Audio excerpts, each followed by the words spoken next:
Hello, everyone, and I think we're about to kick this night off. So, hello, my name is Aiden Cothra, but before we get into any formalities, let's give it up for the class of 2019.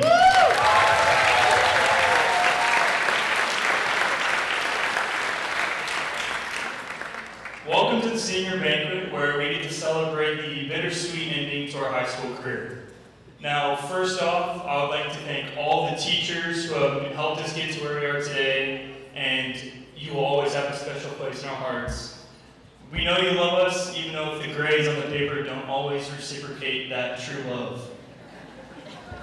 I would also like to give a special thank you to Mrs. Ross and Mrs. Kraska and all the other volunteers.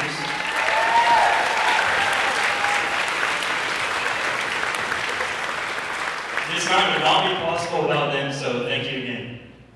I'm standing up here tonight to introduce someone very special to the class of 2019. This man is single-handedly said to have defeated Vladimir Putin in the harshest of Russian gulags. It is said to be responsible for 80% of the United States GDP, and is in fact one of our economics teachers, or our only economics teacher. However, I cannot confirm nor deny any of these claims. However, it is without a doubt that this man is one of the most influential people in my life and for the rest of our classmates. Please welcome Master of Ceremonies, Mr. Craig Talley.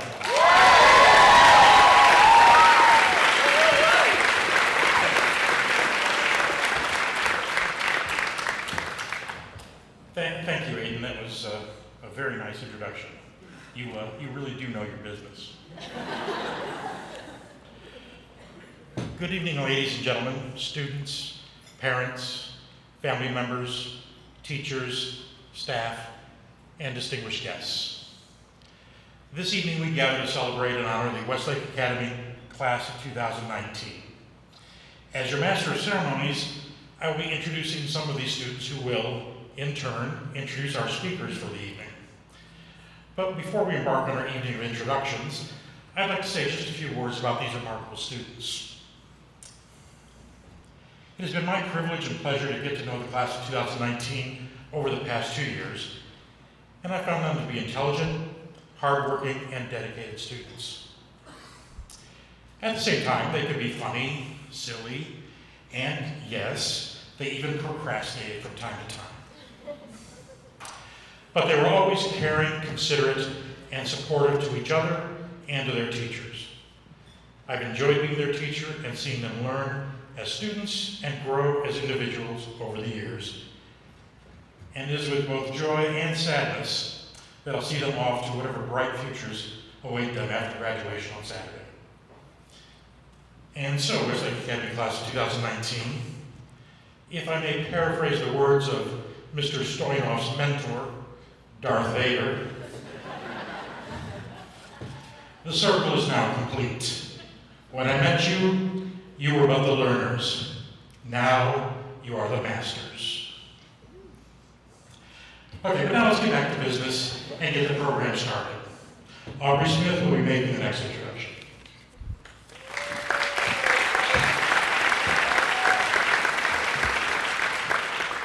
Good evening, everyone. My name is Aubrey Smith, and I have the pleasure of introducing John Austin, or some of you guys know him, Jax Hernandez. We both came to Westlake at the same time, both in our junior year, and I can vividly remember having to give him the first day of school schedule because he had lost it multiple times. We have been best friends ever since. Jax is a true leader, including leading worship at his church every week. He also plans to go on to ACU for college and major in biology. I'm very proud to introduce Jax tonight to sing our national anthem.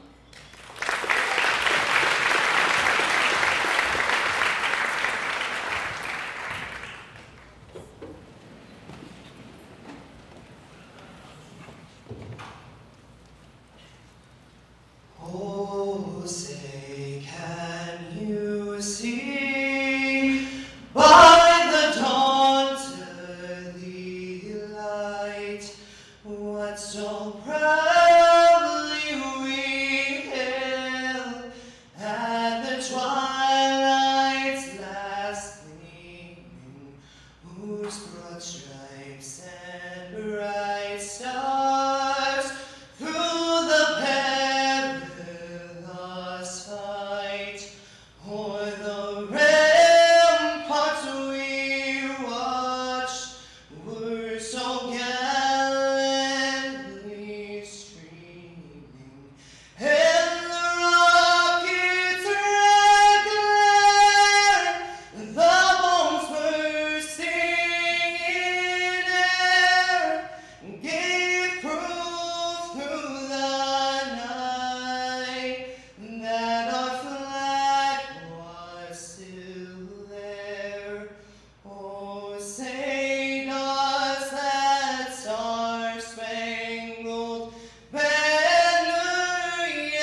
Thank you, Jax. That was very nice.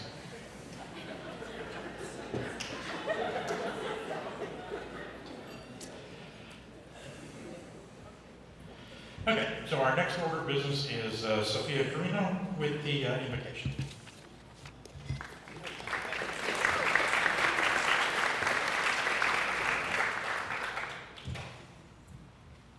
Hello, I'm Sophia Carino, as he said. If everyone could please bow your heads during the invocation. Dear Heavenly Father, bless the time that we will have together tonight, allowing us to grow closer as a group and nurture the bonds of our community. Bless the people that will be speaking tonight, so that their sincere words will open up our hearts and bring all of us closer together as we celebrate Westlake Academy's graduating class of 2019. Bless this food before us, so that it might nourish our bodies and strengthen us with your goodness as we continue on with the rest of the event. In Jesus' name we pray. Amen.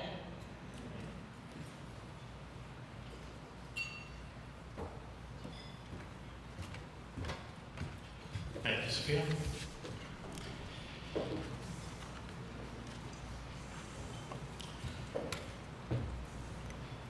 For our next introduction, we have Caroline Ross.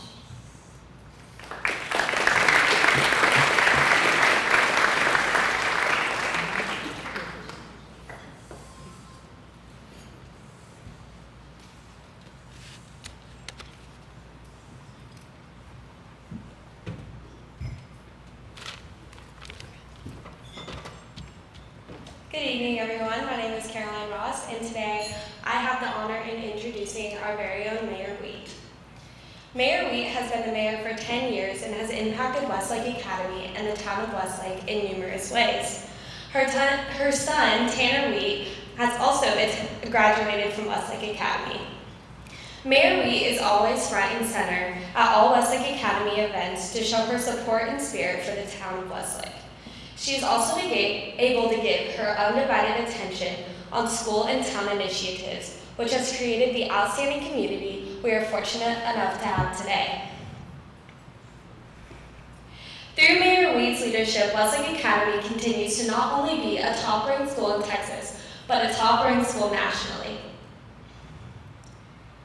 We are so lucky to have someone like Mayor Wheat that brings success and opportunity to both the town and our school. It is my honor to introduce Mayor Laura Wheat.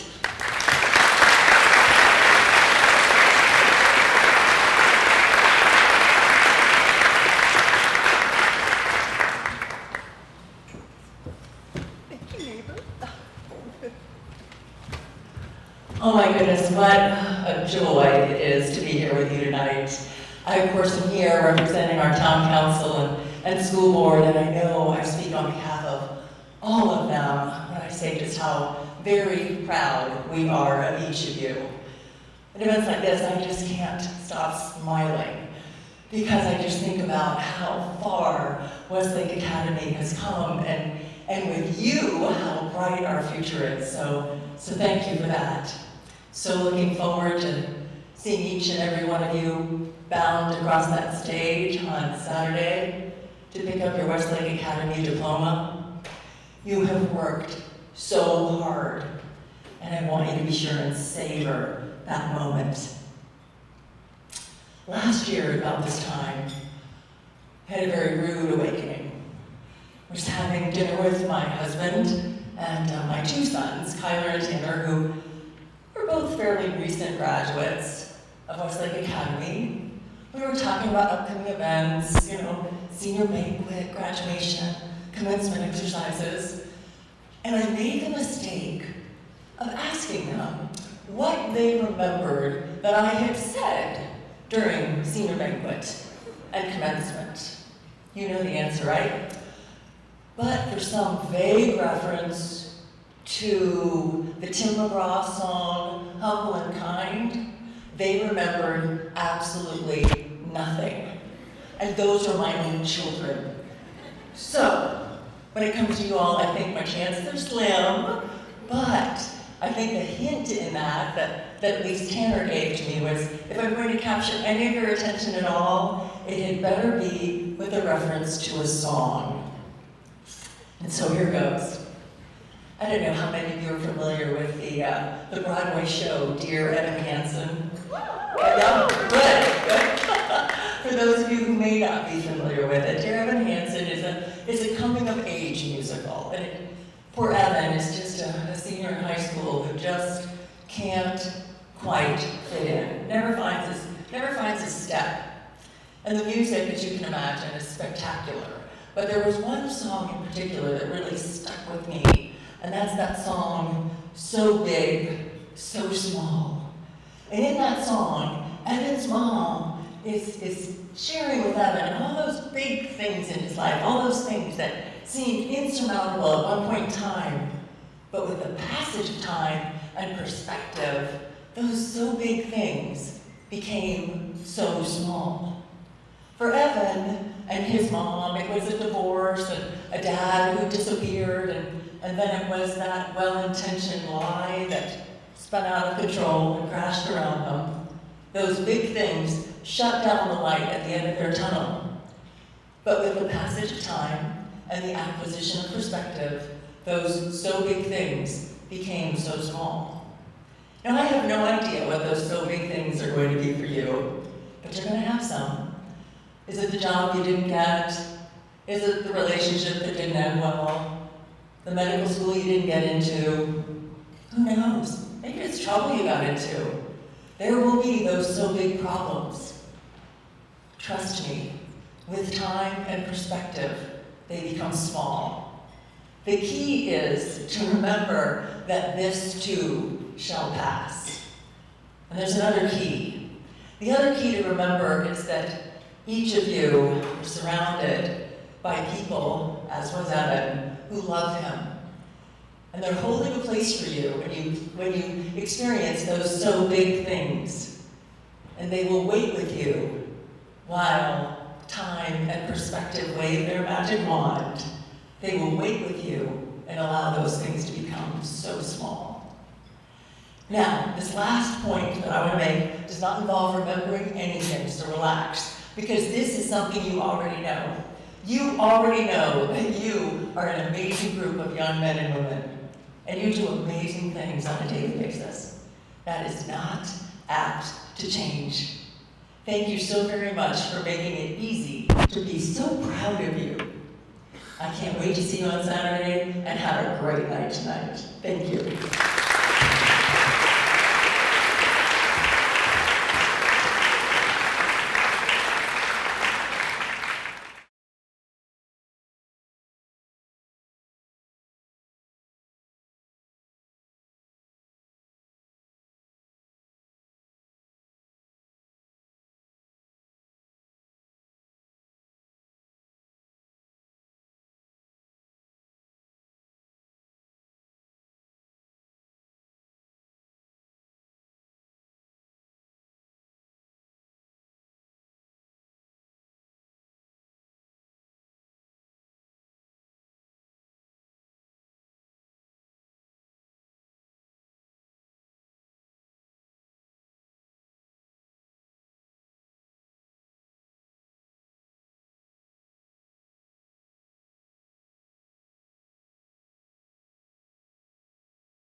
Next in our program,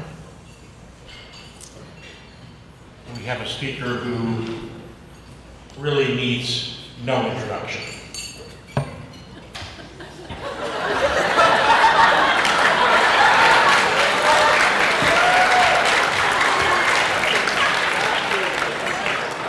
Excellent. Okay. So first, let me begin by congratulating the graduating class of 2019. Let's give them another round of applause.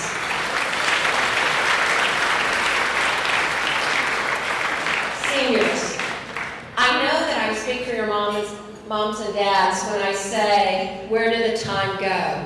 It probably appears to them or feels like to them that yesterday you were in the nursery and today you're here at your senior banquet.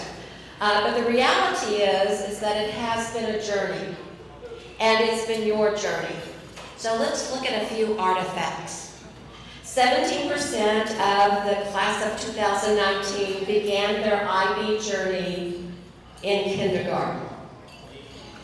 22% of the graduating class completed grade 5 at Westlake Academy and completed their PYP exhibition, while 89% of the graduating class completed grade 10 and did their personal projects. This is an outstanding number as well. 66% of this class earned AP honors, while 75% of the class applied to college, universities through the early admissions program. And as of May 24, the class of 2019 had earned $1.5 million in scholarships. Let's give them a round of applause. There is no doubt that you are an extraordinary group of individuals. You are scholars, leaders, humanitarians, and global citizens. You are also distinguished, determined, athletic, theatrical, accomplished, and as Dr. Owen would say, brilliant. So before graduation day, I want you to hear these words from me. You are very fortunate, young men and women. You have been given the gift of an IB world education. I encourage you to use this gift to its fullest degree. I echo the words of Steve Jobs, the great innovator, who maximized his relatively short lifespan for the greater good. He said, "Your time here is limited, so don't waste it living someone else's life. Don't let the noise of people's opinions drown out your own inner voice. And the most important, have the courage to follow your heart and your intuition. Over the next few years, you will be challenged. The Westlake staff and I want you to remember that your time with us, and we want you to know that you do not leave us empty-handed. You are armed with the tools for success. You are prepared for the next chapter of your lives. As you adjust to your new reality in our ever-changing global society, we want you to hold fast to the unchanging principles of the learner profile. It is the act of unwrapping the learner profile, peeling away the layers where you discover the true bounty of an IB world education. In order to fully enjoy these gifts, you must remember and never forget that learning is a lifelong, unstoppable endeavor. Lifelong learning is easy if you allow your curiosity to just drive you and lead the way. Simply put, read, listen, think, and reflect on your world. And when you're done, read some more. Offline, online, just read. Because there is power in knowledge. Alvin Toffler, the noted sociologist, writer, and futurist, asserted in his book, Rethinking the Future, that the illiterate of the 21st century will not be those who cannot read or write, but those who cannot learn, unlearn, and relearn. And you are a generation that needs this advice more than any other generation before you. To excel in the 21st century marketplace, you will need to be agile, flexible, lifelong learners, capable of re-examining and retooling your skills. The power of Toffler's words lies in the unlearning and relearning. This is what brings new possibilities. I leave you with the words of Eleanor Roosevelt. She said, "The future belongs to those who believe in the beauty of their dreams." So we encourage you to explore the art of possibility. Take risks, dream big, exhibit grit, read. Take more risks, read some more, and dream bigger. As you retool your thinking, know that the real power lies within you. Our world is in capable hands. We know that you are internationally minded as well as open-minded thinkers who are knowledgeable of the world and able to effectively communicate the human condition in a reflective, caring, and principled manner. You are also risk takers in your disciplined approach to inquiry as you balance the complexity of your lives. These are the gifts of an IB education. Treasure them, expand upon them. Let them guide your lives and assist you in realizing your dreams. We could not be more proud of you. Thank you.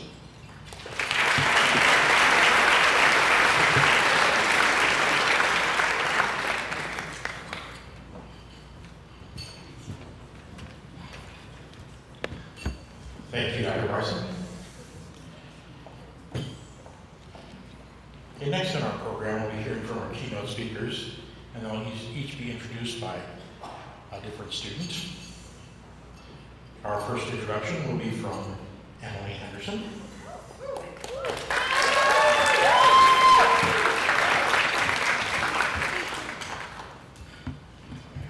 Good evening. My name is Emily Henderson, and I have the pleasure of introducing to y'all Dr. Owen.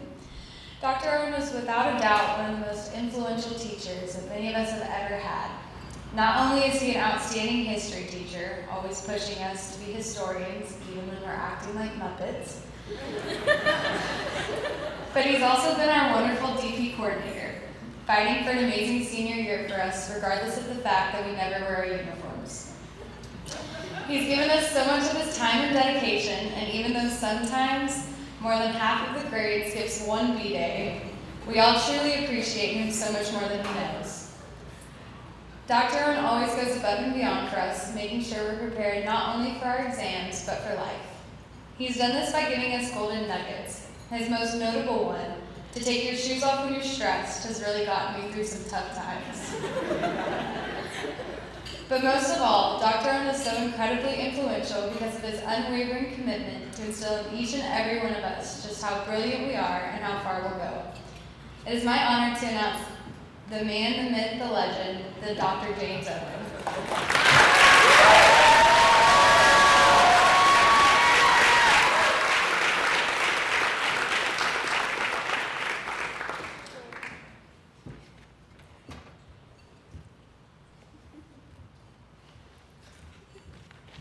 All right, class of 2019, you made it. You did it. You got me yes, absolutely. And standing up here tonight, seeing you in front of me, I feel so incredibly proud of you all for the individual and the collective journeys that you've been on. And I'm so happy to see your families here tonight as well, to share this occasion with you.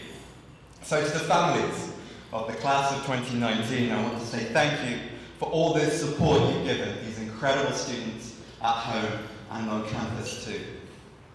It's truly been an honor to be your DP coordinator this year, and for the past 2 years, I've enjoyed every single history class we've shared.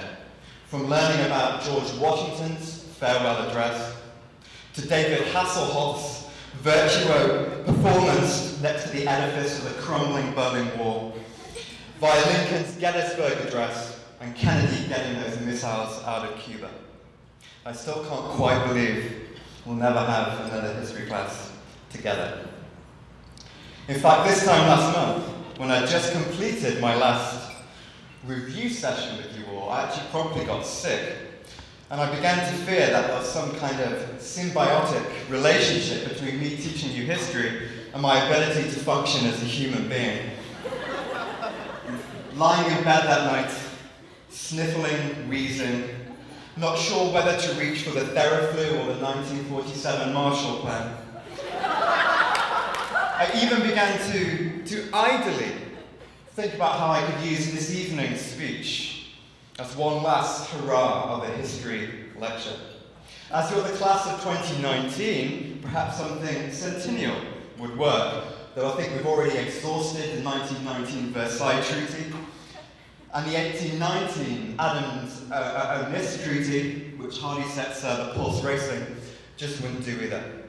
I even, in my weakened and confused state, began to compose my own assessment of the values and limitations of the class of 2019 based on your origin, purpose, and content. Yet the OPCVL would simply not work.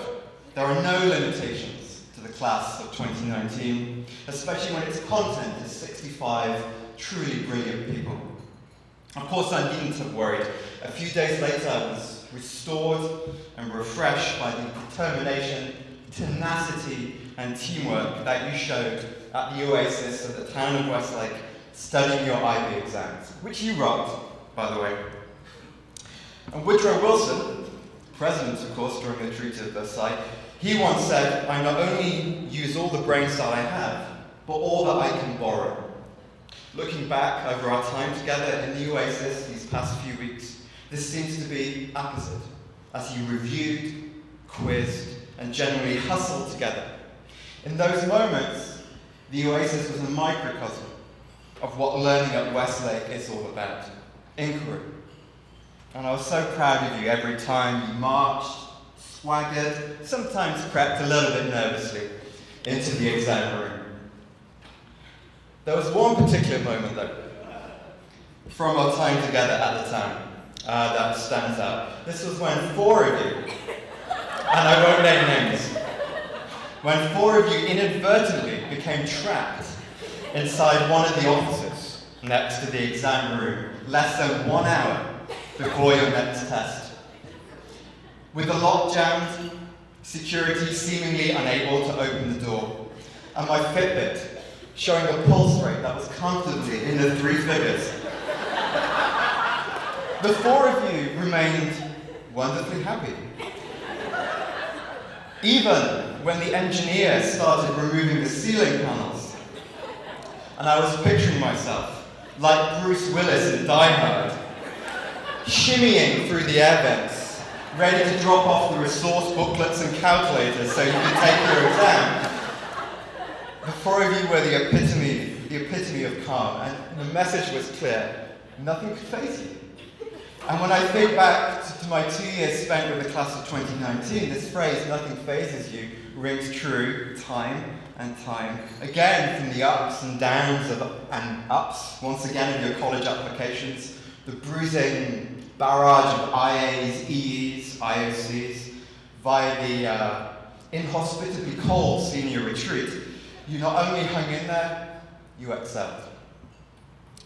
Now, on occasions such as these, it's custom for the speaker to give you some advice. And of course, over the last 2 years, I've had the privilege of offering you the advice in the form of my golden nuggets, these little but shiny pieces of historical insight. But that's history, and that's the past. And advice on nights like this should be looking to the future. So I'll combine the two. Now, given what you've learnt with me about the past, I want you, as you leave here and embark on your new adventures, I want you to always be questioning. This isn't just about being a curious learner, although that's part of it. This is about using what you've learned to question what's going on around you in the world, which is more important now than ever. Use those skills of historical evaluation to separate the reality from the rhetoric, the fact from the fiction. Use your skills of historical inquiry to hold account those who are going to be making decisions about your life. Now, we've learned a lot this year about what happens in certain 20th century states when questioning was not tolerated. You are all citizens and residents of a country that was founded upon the idea of questioning whether something, in the words of Thomas Paine, made common sense. You have the freedom to ask questions, the freedom that Washington, Lincoln, and Kennedy, they wrote about. Hasselhoff sung about it. Now, I think this probably exhausts the history. Now it's up to all of you to go and create your own. And I cannot think of a more smart, engaging, charismatic, caring group of young people that is more capable than doing just that. Class of 2019, I will miss you so much. Thank you.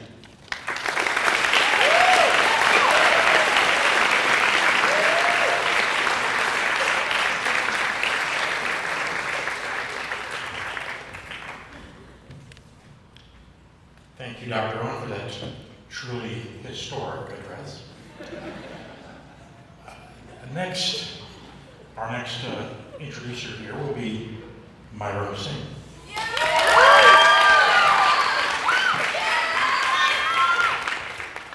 Good evening.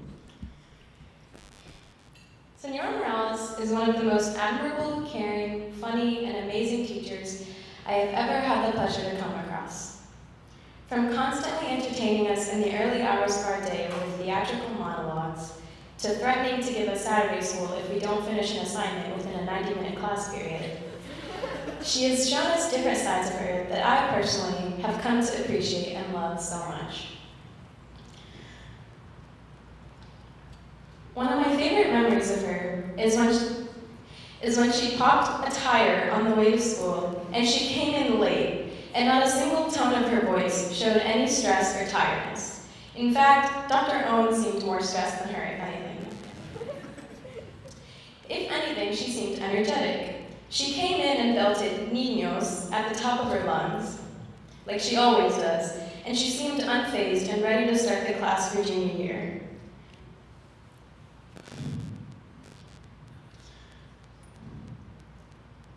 From junior year to the day we took our IB exams, her optimism and energy has remained super ultra mega plus. And even though sometimes it was hard hearing her scream, "Niños, hoy es un día feliz" at 7:55 a.m., she constantly kept us engaged and awake with conversations asking about our weekend and also laughing with us about any cheese made from that week. I can confidently say she's one of the teachers I will miss most in college and that I will never find someone as good as her. So without further ado, it is with great pleasure that I introduce Senora Morales.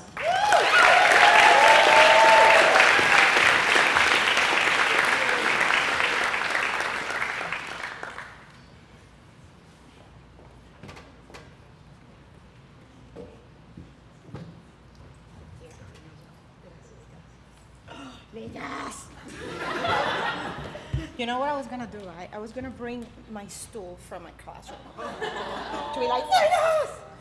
But I didn't. It's a special location. It's a special location. There's no stools here.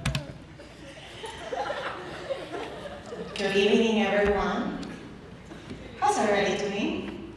Happy people in the house? Qué lindos cuando se bañan, se ven bien guapos. Vamos a pretender que no estoy nerviosa. Cero. Check this out. What an honor to be here tonight talking to you. Let's be real and agree that this will be so much easier if I can say it in Spanish.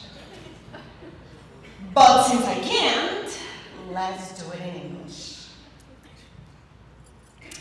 After all the hard work, you're here, you're graduating, and tonight we're going to celebrate you and all your family, and we're going to celebrate all these accomplishments of yours.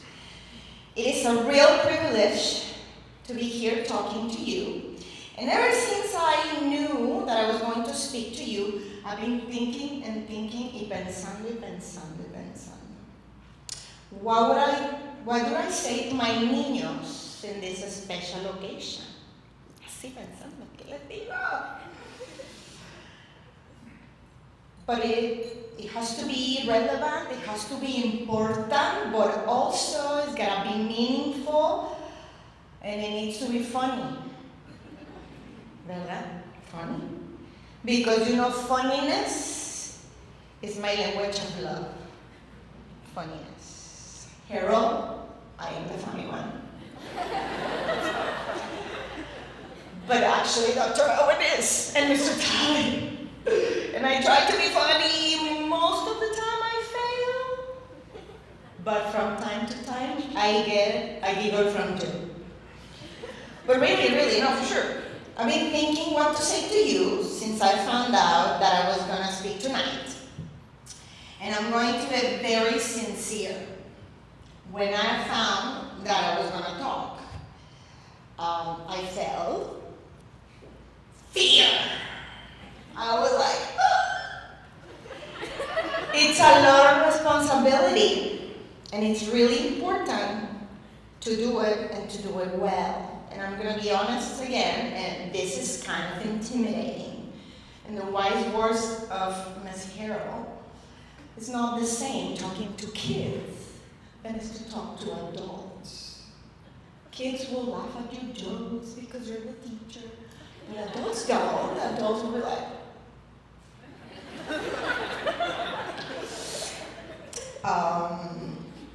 and, hey, here's a secret. Even crossed my mind to say no to speaking here because qué nervios. I was like, no, nervios. Because fear is real when you're talking in front of a lot of people, all dressed up and guapos like you. In fact, some experts estimate that as much as 75% of the population has some level of anxiety regarding public speaking. That's a lot. In the classroom is different. Plus, in Spanish, everything is better. So, in the class is different. When fear attacks, the wise words of Franklin D. Roosevelt. I was learning how to pronounce it with FDR. Thank you, Dr. Owen. In his first inauguration speech in 1933, those words come to my mind. The only thing you have to fear is fear itself. The dictionary, the real one, not the one that Ms. Harold tells me not to look, the Urban Dictionary. No, but I don't look in the Urban Dictionary. And I'm like, oh! The real dictionary defines fear as an unpleasant emotion caused by the belief that someone or something is dangerous, likely to cause pain, or a threat. Oh, did you see threat? Do you remember the threat and the threat and the threat? Now, threat. Oh, you got it. PH startup program for me. Another real definition I've heard about fear is that fear is false evidence appearing real. And with that in mind, I started thinking of all the things that we can miss in life because of fear. Fear is a feeling that can steal so much of you. And this is my message for you today. Remember that fear is an emotion that it will appear during your life, but it's your responsibility not to let fear paralyze you or steal your joy. Never let fear get in the way of you doing something. Remember, courage is fear walking. You're about to embark in one of the best stages in your life. College is awesome. Trust me on this one. But college will bring many new experiences that you need to face with courage. When fear tells you this is going to be so hard, be courageous. When fear tells you it will be so hard to make new friends, be courageous. My roommate will be awful, be courageous. I was admitted by accident. I won't be able to make it here. Be courageous. I'm not smart enough. Be courageous. I'll be homesick. Be courageous. I don't know how to juggle all these commitments. Be courageous. I've never been on my own before. This is too much. Be courageous. I'm so intimidated by my professors. Be courageous. Courage is the characteristic that compels people to face challenging situations in spite of fear. True courage demands daily practice. True courage is like Spanish. The more you practice, the better you get. Subliminal message. True courage demands that you get out of your comfort zone. It's about stretching yourself and not letting your own emotions get in the way of reaching greatness and fulfillment. There's a quote from Nelson Mandela that says, "I learned that courage was not the absence of fear, but the triumph over it. The brave man is not he who does not feel afraid, but he who conquers that fear." Your future is bright. Life is ahead of you. The best is yet to come. What do you want your life to be? What are your dreams? Go get them. Aim high, work hard, and be courageous. Learn from everything. Enjoy the journey. Have a happy attitude, and the feelings will follow. It has been a wonderful journey. I am honored to be part of your story. You will forever be like, I had a crazy Spanish teacher. I wonder what she's doing. I wonder if she's still 21. The answer is yes. Forever 21 like the store. Know that you are loved. Know that Westlake Academy is your home, and you can always come back home. May the Lord bless you always. Thank you.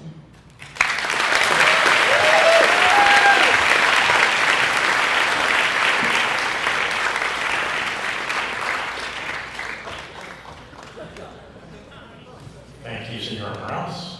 And never fear, you are the funny one.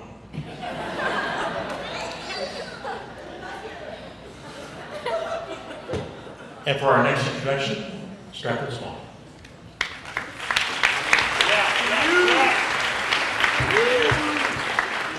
Good evening.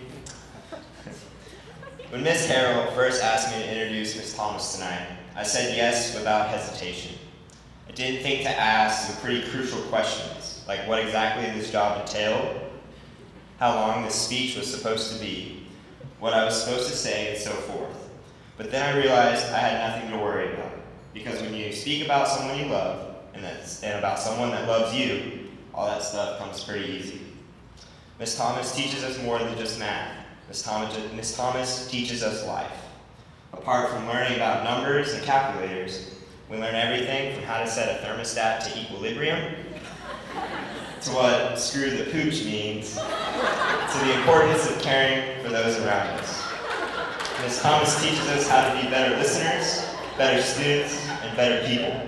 Please join me in welcoming Miss Thomas.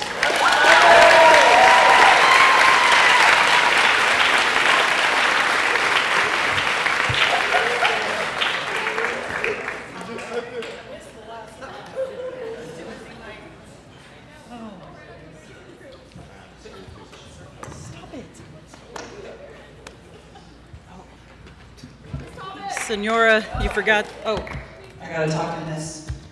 All right, hi guys.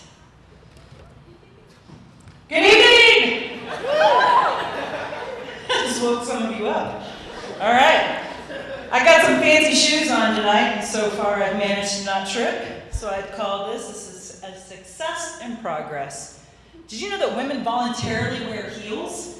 They think it's gonna make their calves look slimmer and more toned. Forget my calves. They look pretty good. I asked the shoe salesperson what kind of shoes I should wear tonight that would make all of me more slimmer and toned. And she looked at me like most of you have looked at me all throughout this year. Confusion and possibility. So I just settled on my wedges.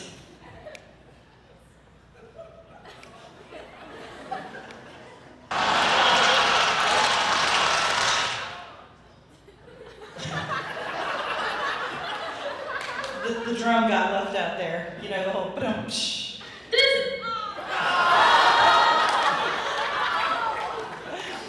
All right. I didn't see that. Here we go. All right. So I brought backup laughs just in case. I'm going to try something a little different tonight. I'm taking clips from past projects from you guys to help me get my points across. So hide now. This is outrageous, Caitlin. I know, right, Aubrey? Thanks to Mrs. Hahn for cueing my clips on the screen. Tonight we're going to synthesize my favorite topics, math, comedy, and motherly advice. I'm going to start with some advice from a few of our very own. Meredith Brown and Myra Hussein. Let's see what they think is important. Water. We do. Every day. We need it to live. Water's so important. Impressive! Even Mrs. Estrada agrees with you. Water is important, but I was hoping to delve into something a little more deeper tonight, like probability. Probability.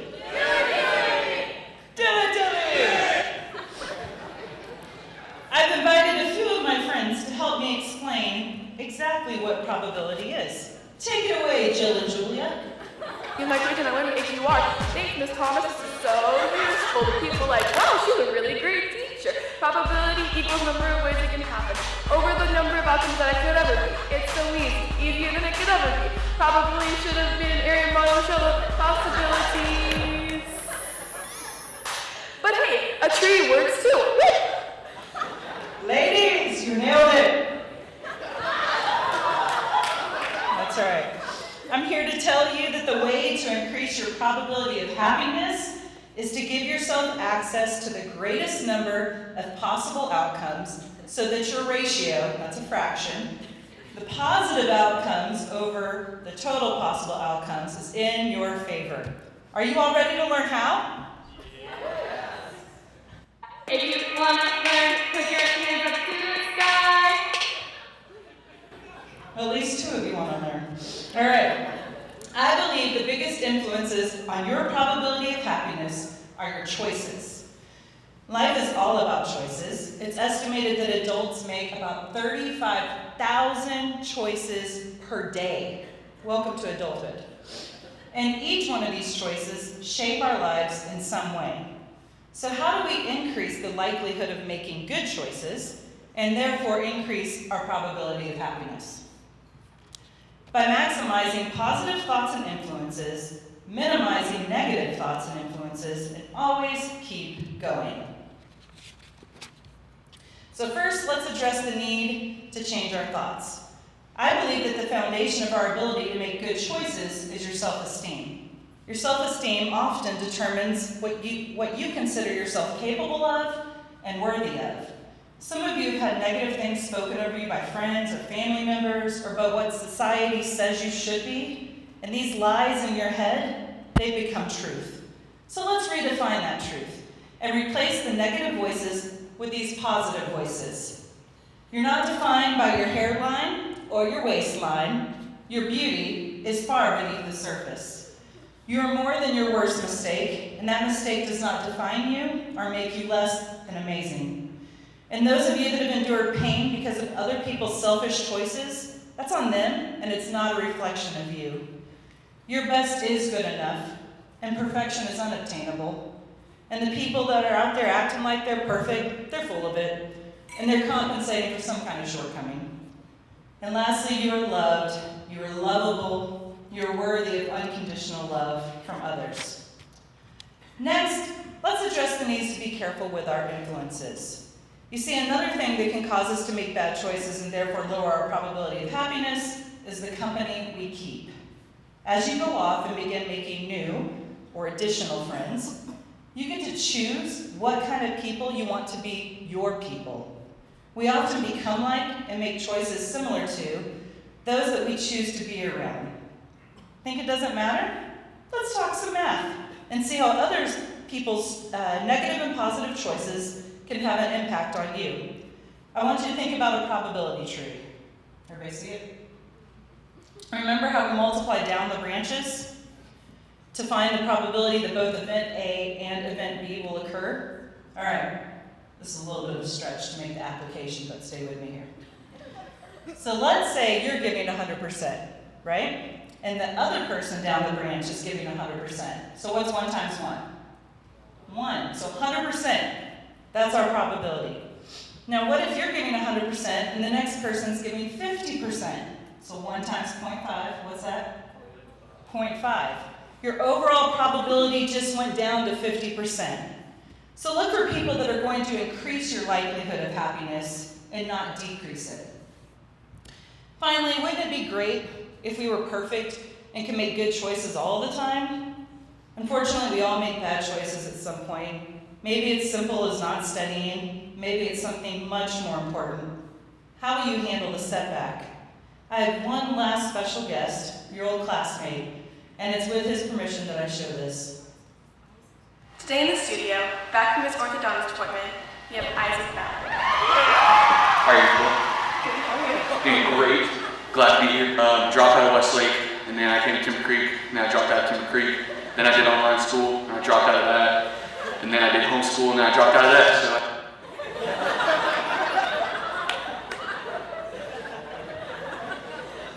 So what did Isaac do when his outcome wasn't quite what he envisioned? How did he adjust in order to increase his probability of happiness? He made a hard choice, a selfish choice. I'm proud to say that he just graduated boot camp and is headed to California to serve our country in the United States Marines.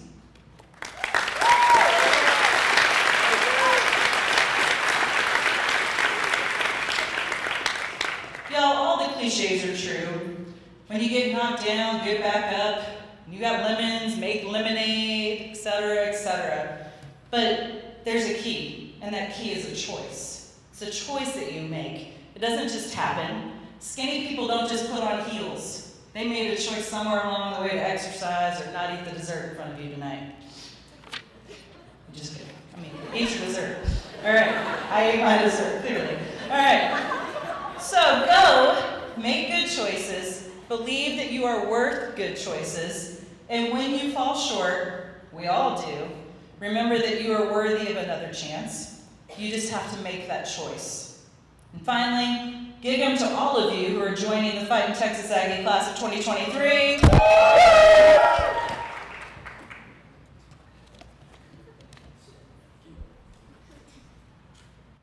Really need is dedication. People hate it because we as you are, we made it. Yeah,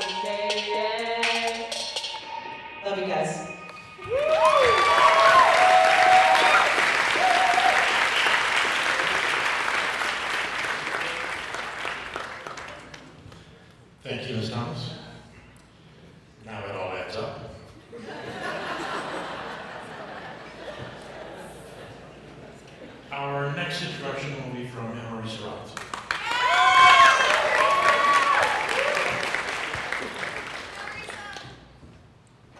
Hello everyone, my name is Amarisa Robinson and I'm thrilled to be introducing Miss Estrada. For those of you who don't know, Miss Estrada has been the mom of the class of 2019 since sophomore year. As our mother, she has been extremely supportive, ensuring that we have what we need to excel inside and outside of the classroom. Whether that meant staying after school to help us with essays, spending hours of her free time helping us prepare for an AP exam, or working with us on the Rotary Survival Pacts, she was always willing to give us her time. She has been extremely patient and understanding over the years, dealing with our day-to-day jokes about her height, obnoxiously loud Rotary meetings, and dozens of late assignments. She has really put up with us. Yet most of all, she has been loving. She spends her days and nights dealing with both her school family and her home family. While there is no doubt that our class loves her dearly, I apparently loved her so much that I'm going to follow in her footsteps at the University of Michigan as an English major. So I think it is now best to introduce the Miss Katie Estrada with a Go Blue.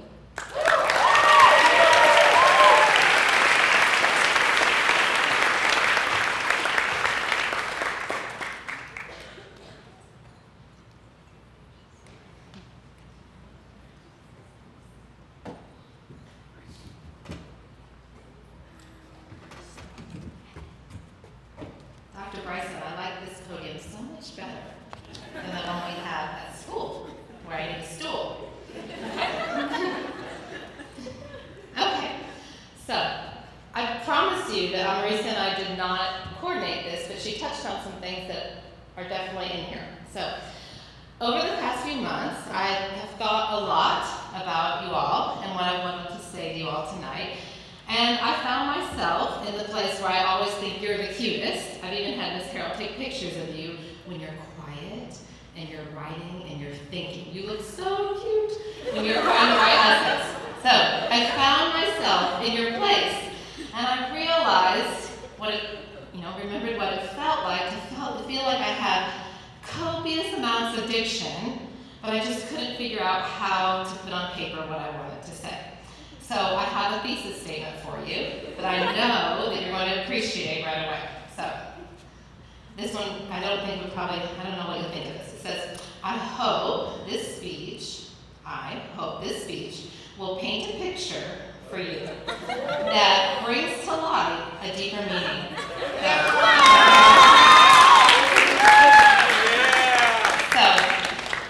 All right, I know it's cliche and totally ambiguous, and we would never let you get away with any of that. So hopefully by the end, I will get to some deeper meaning for you, and at minimum, you get a me and Gracie Davis story out of it too.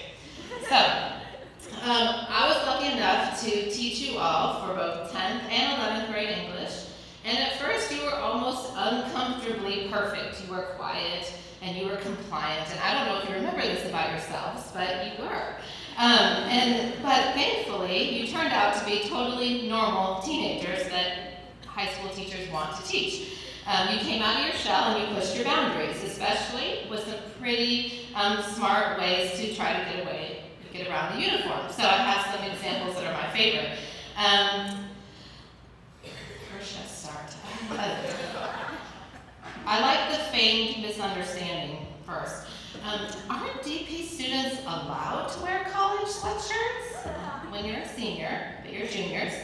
But this is a spirit shirt. I bought it on the DC trip. We had that conversation lots of times. Now this one is just plain mean, because it throws somebody under the bus that you should never throw under the bus. Coach Burt said that we could wear anything Navy. Okay. You can't throw the guy that drives the bus under the bus. Okay. All right. And then, this is my favorite. Mrs. Estrada, these aren't leggings, they're running pants. So, I know you've been waiting for a long time for this, but guess what? College is free dress. So, and you all look wonderful tonight, so I know you'll nail that. So as we spent more time together, I came to know you as collectively hardworking, respectful, caring, and extremely appreciative group. You were competitive and you were high achieving, but you were not competing against each other. You competed in a way that pushed each other, all of you, to learn and to be more than you ever could have been apart. You made each lesson challenging in a good way. Every night when I was thinking about what we were doing the next day, you made me really pause and think about all the great questions you're going to ask, because I knew you would always have great ones or want great examples. And you pushed me to think about what we were doing in every lesson and every project in a new way, and you helped me become a better teacher because of it. Sometimes all I had to do, though, was come in and say, okay, this is where we need to go, how do you want to get there? And you all would have a solution that I never thought of. You took ownership of your learning, and that was especially clear anytime we did presentations, debates, or read aloud. You put your all into it, especially when we read The Crucible. But what I'll always remember about the class of 2019 is how much fun it was just to simply have you all around. Before school, during break, after school, I really did never grow tired of having you in my classroom, in our classroom. I loved our chats, but most of all, I loved just being on a fly on the wall and watching how you all interacted with each other. You're like a big group of brothers and sisters. You tease each other, you push each other's buttons, you never allow anyone to live down any embarrassing moments, but you always support each other and you always take care of each other. And even though we didn't see as much of each other this year because I moved so far away into the other portable, when I did go over and see you all eat lunch together, I was just so glad to see that nothing really had changed. I know that change is ahead of you, but there's so much that you will take from our little school, especially these friendships you have. So now, like Marisa said, I can't let go of my mama's side, so I have some Mia and Gracie and Davis stories for you, but I think that they're relevant. So I'll start with Davis, who's 4, and I'll start with his because his relates to friendship, which is very important, like we touched upon. So Davis is 4, and he's become obsessed with Marvel characters, and really just anything superheroes, Power Rangers, all of that stuff. So Davis came home from daycare a couple weeks ago, and he said, I told Tristan that I'm not his friend. I'm like, really? There's like 3 boys in your class, like you should try to be friends with him because there's a lot of other girls in there. And so he says, yeah, I said, well, why aren't you interested in why aren't you be friends with Tristan? Well, Tristan said that Batman is Marvel. And I'm like, okay. And he's like, well, Batman's not Marvel, Batman's DC. And I said, oh, okay. And he said, well, but then Tristan said, okay, Batman's DC, so we're friends. So there's your first lesson. Hold each other accountable, right? Especially when somebody's made the wrong, is wrong, right? So that's your Davis story. Now Gracie, okay? So Gracie's 9 now, but I remember when you're a parent, you just want to freeze your kids where you're at and you don't want them to get any bigger. And one day I was peeking in the daycare room before I went in to get her and thinking to see my cute, sweet little daughter playing nicely, but that's not what I saw. I looked in the window and I saw Gracie just stomping on all the toys, like just all around the room, stomping all the toys. And I was like, oh, okay. And so then but as I was leaving, Miss Jana said, that the front office said, I think we're ready to move Gracie up to the next room. And I was like, really? I don't want her to move to the next room, but okay. So the next day I came to pick her up and I looked in the window and she was building a tower out of blocks. She had been tired of those toys in the other room. She was ready for the next thing. And so when you're getting bigger, you get ready for the next thing. And you all are ready for the next thing. You haven't been that destructive, thankfully, but you're ready now. So now Mia, who's 11, and when I started at Westlake, Mia was, I think, 3 years old. And so she's gone through the whole program. She's gone through kindergarten all the way to 5th grade. And this week I watched her go through her exhibition and her PYP graduation. And just watching my own child go through Westlake Academy, I can never stop being impressed with this education that you all are getting. I can see the continuum with my own experience. And so I see how what she's doing in PYP prepares her for NYP and prepares for DP. And so you are just so, for her, I see that she's going to get to have all that you all have, and I just am so excited for her. And so, and I see that, I have that perspective that you guys have this really amazing education that you're going to take along with you. So, at risk of sounding cliche, I know that we hear, I'm going to talk about the Ivy Learner Profile a little bit, but what the heart of that is being internationally minded, and you all are internationally minded, and you all are ready for that next thing. We live in a bubble, right? Whether it's our Westlake bubble, our DFW bubble, the Texas bubble, and frankly the United States bubble. Within each of these bubbles, we're privileged to live and work and learn in a place that's beyond comprehension for most people in the world. And truthfully, you're not quite taking on the world or facing reality just yet. You're just moving on to another bubble, and that's college. It's going to be so different from your bubble in the last 12 years. But this bubble, our Westlake bubble, has prepared you not only for academics, but in a way that will help you build relationships with people who come from very different bubbles. In a perfect world, we'd like to say that 100% of our students have 100% of the learner profile traits all the time. But in reality, I'm not sure any of us can be all of these things, all of the time. But if you keep them in mind, you'll realize that the learner profile traits are really just something that work well in every situation. I know that they've been referenced so many times that they start to sound cliche, but as you break out of your bubble, I think you will find that they take on new meaning. Our learner profile traits transcend difference, they transcend culture, they transcend religion. They'll be relevant in your college dorm life, your classes, your student organizations, your college jobs, and beyond, into graduate school and your careers.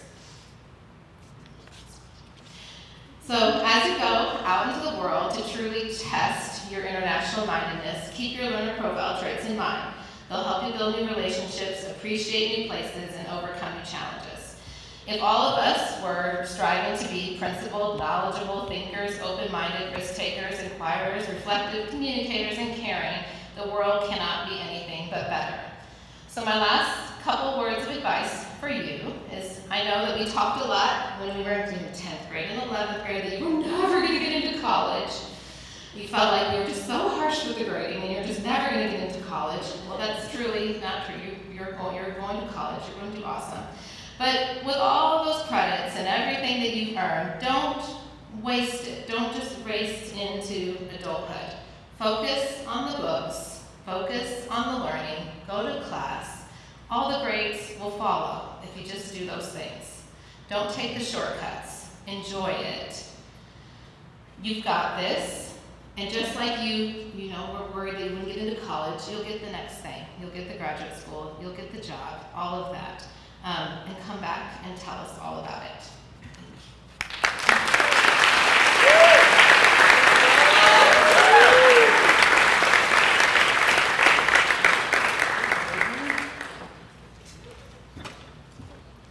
Thank you, Mrs. Scott. That speech was both informative and efficiently delivered. You would make a truly great microeconomist.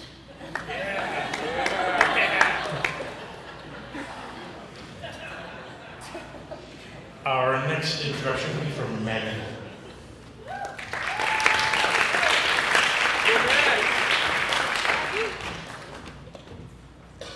Good evening, everyone, and thank you for coming out tonight. You are all in for a very special treat. This year's senior video was produced by one of our fellow classmates, Caroline Ross. Caroline collected images from others in the class to demonstrate our incredible journey and development of lifelong friendships throughout our years at Westlake Academy. On behalf of the senior class, thank you, Caroline, for spending hours on end to give us this special memory.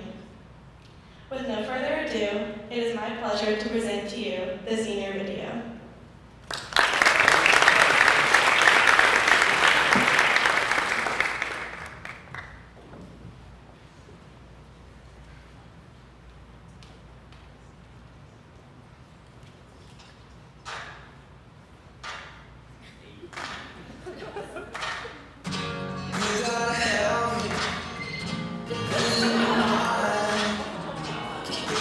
Feeling you won't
Thank you very much. Okay. Next up will be Connor Krasky.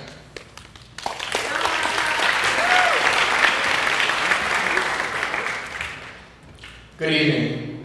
It is my privilege to introduce to you the Executive Director of the Westlake Academy Foundation, Dr. Shelley Myers. Dr. Myers and the Foundation work tirelessly for hours on end to raise money through the annual Blacksmith Fund to ensure that not only we can turn on the lights every morning, but also so that we have amenities like the buses we have, with another on the way, the football tower, the robotics program, the STEAM room, and continually provide grants to teachers to enhance classroom teachings. Not only does the foundation support our teachers, but they also directly support our students. So it is my pleasure to welcome Dr. Myers to the stage to present gifts from the Westlake Academy Foundation to the Westlake Academy class of 2019.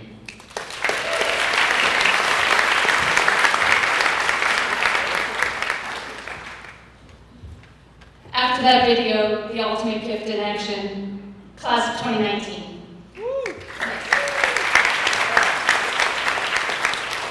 The foundation does exist to give teachers everything that they need to make sure that you all have everything that you need. I want you to turn this one time and look at your parents, look at everyone in this room, and I would like to ask you to give them a round of applause because hundreds of thousands of dollars. That's all you have for your parents. Over the course of your career at the Academy, they gave from their hearts because they want the very best for you. Your future started at Westlake Academy. On Saturday, your next chapter will start, and it is our pleasure to welcome you as the 10th class to Westlake Academy's Alumni Association. 10 years, 10 class. So while Mr. Talley reads your names, We have directors from the foundation, Mrs. Debbie Kraska, Christine Ross, Sam Jones, thank you Mrs. Mayhew, from WAC, subbing in, and I know Deanna Titzler is in the audience as well. So a lot of hours have gone in because we love, celebrate, support you, and cannot wait to see and hear all of your successes and let us celebrate on you. So, Mr. Talley, if you would, when we say your name, just stand up at your seat and we will come with a gift. See, clearly I'm not a script, I'm a winger, but what I want you to know about this gift that you're about to receive, it's really not for right now. You'll open it and say, this is kind of cool, I hope you will. But it's really for in the future, because there will be a time when it's sitting on a shelf, it sits on your desk, and it will make you think of kids who you're sitting beside right now. It will make you think of those teachers who just spoke beautifully from the heart to you.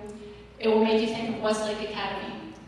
So that's what I want you to, when you receive this gift, there's so much going on, so much celebration, but know that in months and really years to come, this gift will just make you pause wherever you happen to be in the world, and it will make you remember your time as a blacksmith.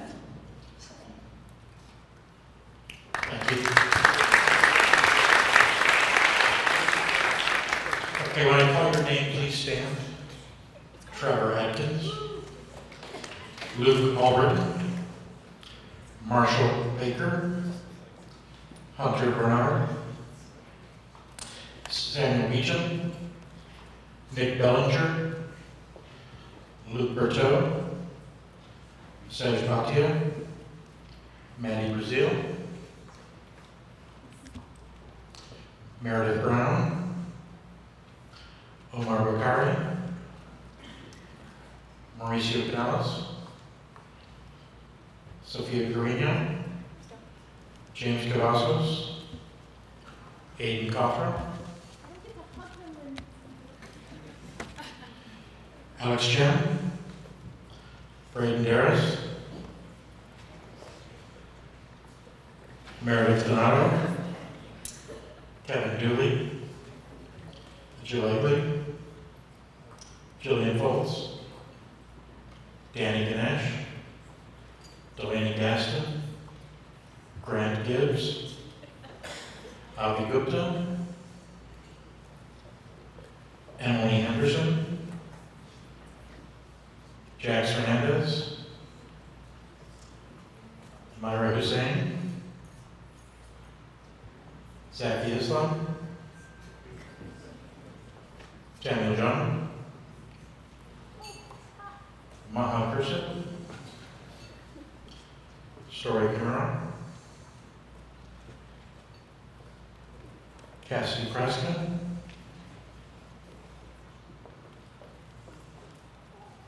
Connor Prescott, Matthew Cricknell, Nico Lahu, Julia Loja, Andrew Martin,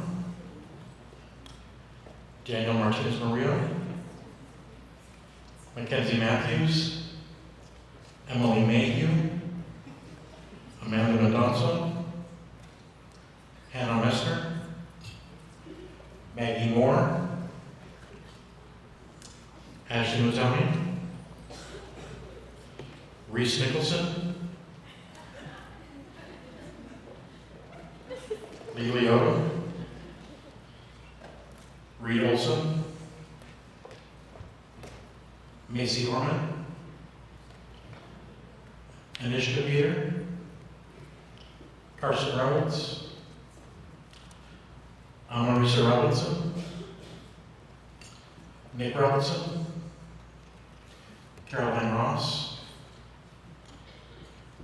Hannah Silverrathan, Strad Small, Audrey Smith, Alicia Samani, Kyle Strachan, Shelley Settles, Matthew Tisler, Kaylin Whiteferson, Marissa Williams, John Hooters, Allie Wu.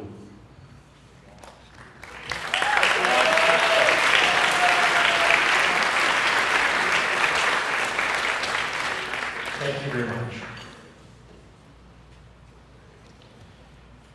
Okay, next we'd like to hear from Connor Kreska, Cassidy Kreska, and Caroline Ross.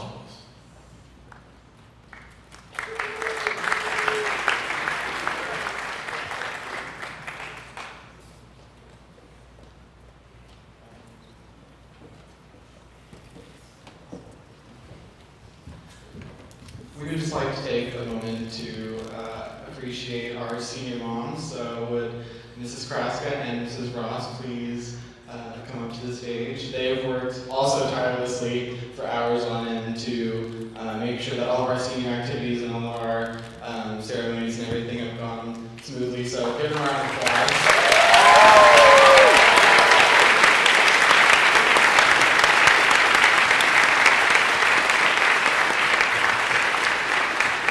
Both of them work so hard for the foundation as well, so we appreciate all the hard work that they do as senior moms as well, so thank you.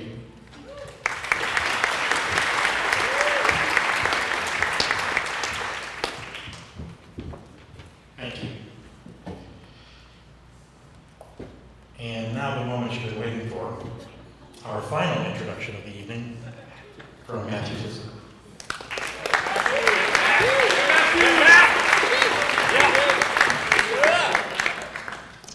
Good evening. When I first tried to figure out how I was going to introduce Mr. Soyanoff, I looked to the Merriam-Webster dictionary for help. This is, of course, to no avail, as it only gave me suggestions like a beef stroganoff.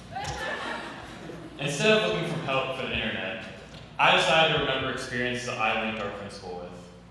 My first significant memory I have of Mr. Soyanoff was during my brother's senior year of high school on senior skip day. However, instead of skipping the entire day, my brother decided to come back to school and pick me up. Somehow, he got caught and was sent to the principal's office. But instead of punishing my brother, Mr. Soyanoff joked with him about it and let him out alive and unscarred. This was the moment I knew I was going to like Mr. Soyanoff. This fun and helpful personality carried over to when I entered the DP. Whenever I saw him in whatever teacher's room I was in, he almost always brought this personality with him. As the senior class all know, he's an avid fan of Star Wars, Star Trek, and Harry Potter, spurring entertaining conversations with many students.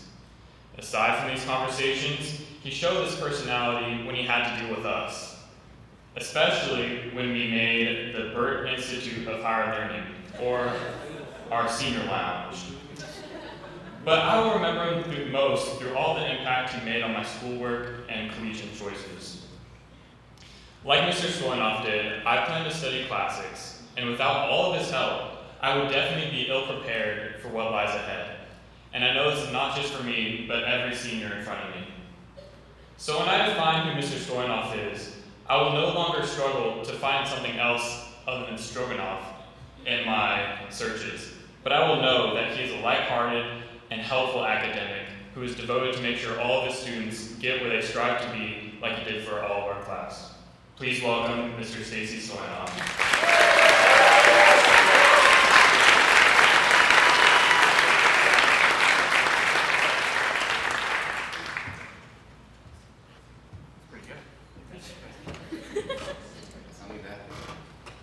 Oh, that's a bright light. Okay. I get to do the end. This is kind of the best part. Thank you, Matthew, for the introduction. It was awesome. Just so you know, beef stroganoff is a very tasty dish with beef and sour cream over noodles. I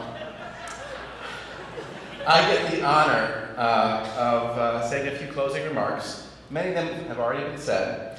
But before I begin, I want to thank a few people here If you look over here at the table, we have Mayor Wheat, obviously, who spoke, Superintendent DeGan, Dr. Bryson, and members of the Board of Trustees, and some of our Town of Westlake staff. We cannot run a school and help produce students like you without the help of these individuals. So let's give them a round of applause.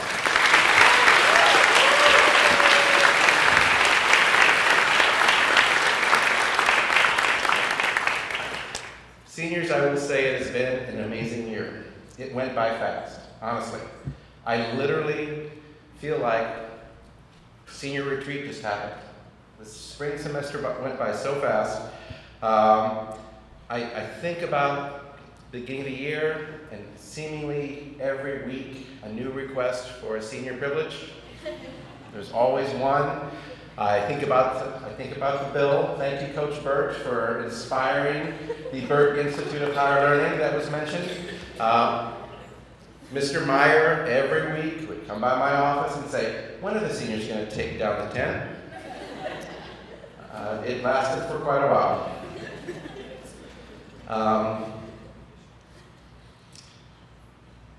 I also want to thank the parents that are around you. You guys did an excellent job raising these amazing young adults. It truly takes a village to raise students like this, and you guys did an excellent job. So let's give your parents a round of applause, please.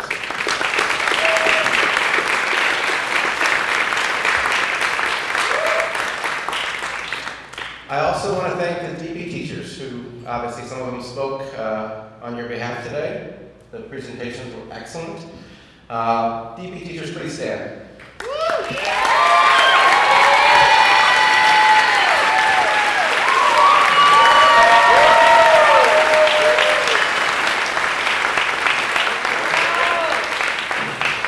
Seniors, I know you know this. I know you love your teachers. They truly do. You don't see all of the work that they put into it in preparing for class, and basically all the hours that go into grading all the work that you guys do.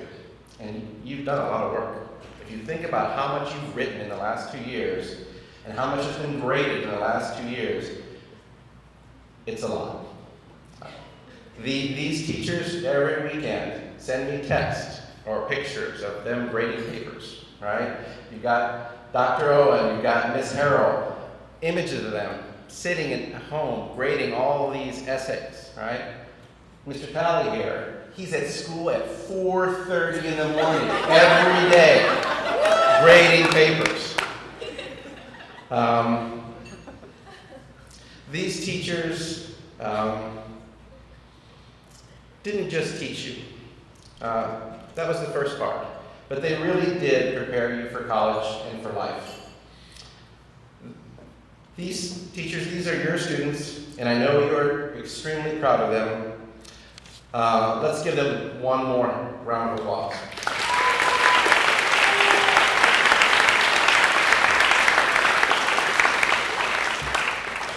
Lastly, I want to thank the class of 2019. You guys are simply fabulous and fun for the last, since I've known many of you for longer than 2 years, but throughout your DP, every day was fun. When I would pop into your rooms, you guys would make jokes, you guys were engaged in your learning, you participated in everything, and you really kind of came together as a team. When I pop into the Oasis and see you guys teaching each other, working things out, preparing for your exams, that's what it's all about. And so you exemplify an IB student, you exemplify a Westlake Academy student. When you receive your diplomas on Saturday, you guys earned it, okay? No one's giving you anything, you earned this, okay? Each year I give the graduates some sort of catchy advice. I've said things like, get out of bed. Like when you go to college, make sure you get out of bed and go to class. Go to class. Own your education. I am absolutely confident that you guys are going to get out of bed, go to class, and own your education. So for you, I'm going to give you a slightly different piece of advice. It's actually a word. I'd like it to be kind of the motto of Westlake Academy. because it kind of encompasses everything that you guys are all about. And I got to teach that word to my first and only philosophy student, Delaney.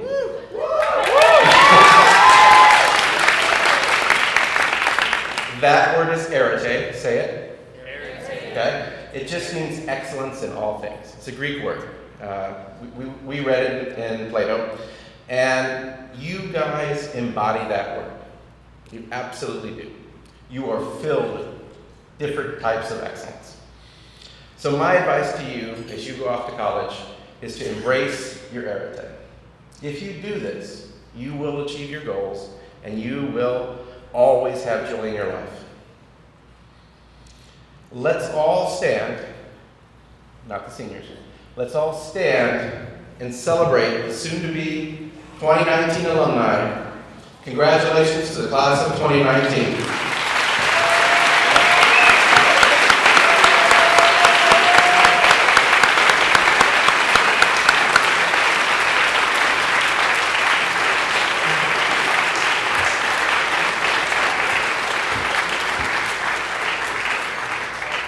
Seniors, thanks again.